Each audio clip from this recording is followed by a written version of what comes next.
Good morning. This morning, family medicine Dr. Eric Carter is here to talk about age-related benefits to exercise. Thanks for joining us. Good morning. How much exercise do we need?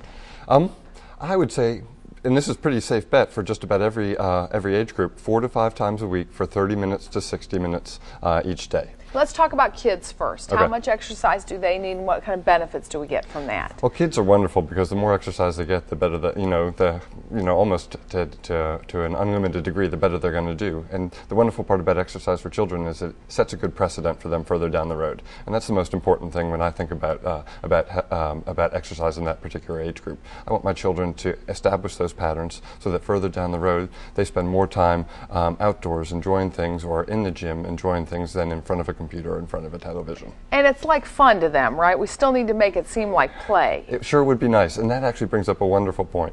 I mean, the more exercise that we can do that we actually look forward to, the better chance that we have that we're going to actually participate in it. So I always tell any patient that comes in, I don't care how old they are, find something that you enjoy, and actually find at least 2 things that you enjoy, because no matter how much you enjoy one particular thing, I'm going to burn out on it, and I'm going to need something else to mix it up so that I can stay involved. What about teens? Teens. They're a little more difficult to get out there if they're not in group sports. Sure. Hey, and that's a great idea. If I can get my child involved in a group sport, the onus is off of me. They're going to be out there. They're going to be playing soccer. They're going to be running track. They're going to be with their friends. So it's a social experience as much as a health experience. And so that's a wonderful way to kind of encourage your children to get out there and get involved.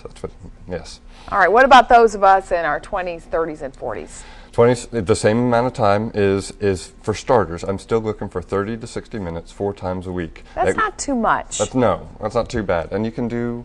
I encourage cardiovascular exercise because it tends to have some mental benefits that resistance training doesn't have as much. But there's some studies out there that show that even resistance training can elevate a mood. The thing I love about 20s, 30s, and 40s is that we're under a lot of pressure. We've got a lot of things that we're trying to take care of. We've got children, we've got jobs, we've got family, and so I want to have the opportunity to go out there, exercise, and have not only the physical benefits but the mental benefits of clearing my head, of being less depressed, being less anxious, and coming home a little bit more refreshed. And let's talk about seniors. Seniors. I loved what I found out about seniors when I was doing my studies or my preparation for this.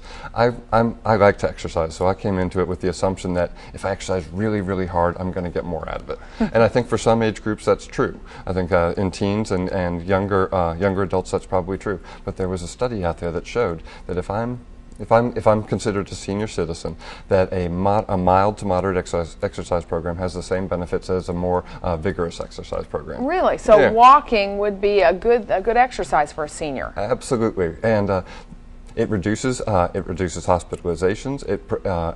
Mild to moderate exercise does. It reduces hospitalizations. It also increases lifespan, and like I've already stated, it improves mental well-being. So we really all need to get out there and do a little bit of exercise. And like we were saying earlier, it's safe right now because it's not 100 degrees out there with 100% humidity. So we can both feel comfortable saying, hey, go outside and enjoy Chattanooga's beautiful riverfront. Well, thanks for the tips this morning. Of course, Dr. Eric Carter can be reached at the Hutchinson Family Care Center, 1667 Ooltewah Ringgold Road in Suite 111 in Ooltewah. The number to call for an appointment or more information is 485-7900, 485-7900, or hutchison.org. And remember to talk to your physician before implementing any health care changes. And if you need more information on exercise or just a good family doctor, he's the man for you. Give him a call. Thanks for joining us. Thanks for having me. Appreciate it. Want you to stay with us. We'll take a short break and be back. You're watching WDEF News 12 this morning.